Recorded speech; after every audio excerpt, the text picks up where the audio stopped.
Okay, I want to tell you something very, very important, and this is directed at all assistant editors out there. Every time that Avid releases a new version, they release with it a PDF that very cleanly spells out all of the new features that are available with this new version. I am always in disbelief how few people take the time to discover this document and read it. I'm actually kind of surprised I have to make this video because they added a feature about 5 years ago that is arguably one of the best and most important features for film assistants ever created. Here's their What's New document.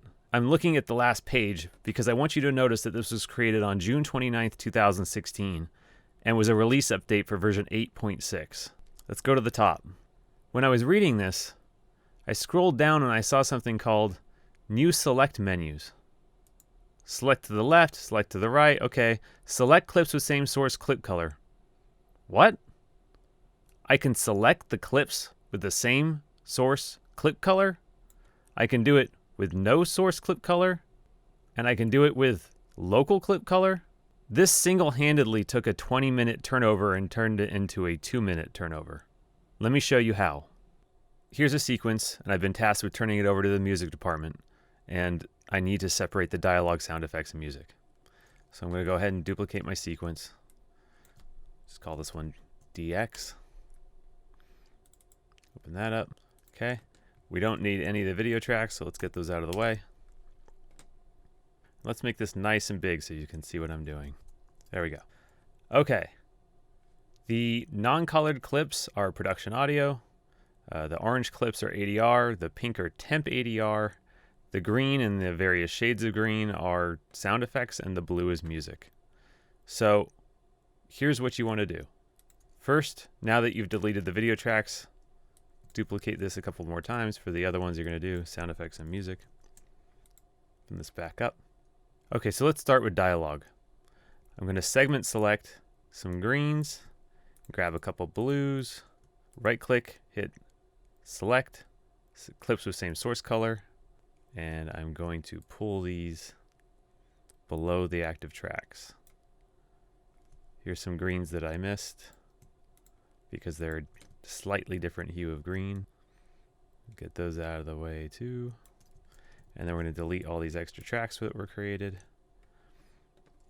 Now you're left with just the production dialogue. I believe these are just reverb effects on the dialogue. Okay, so dialogue's done.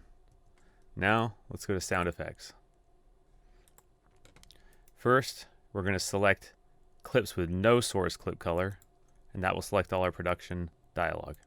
That's gone. Now we want all the orange, pink clips, and blues out of the picture.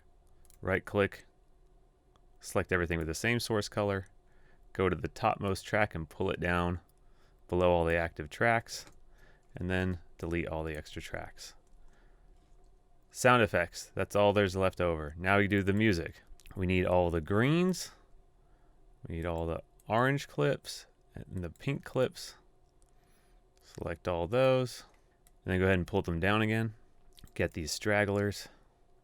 Okay, now I'm going to very quickly zoom in and just make sure there's no random music cut into the top. Doesn't look like there is. So since I know that I'm safe, I'm just going to mark into out here and clear these tracks. And then I'm going to delete all the extra ones. And there you go. There's your music. Now, was that quicker than all the other ways you've done it? I'll bet it is, and I hope that you start reading those PDFs because they're really important and they'll save you a lot of time and a lot of pain.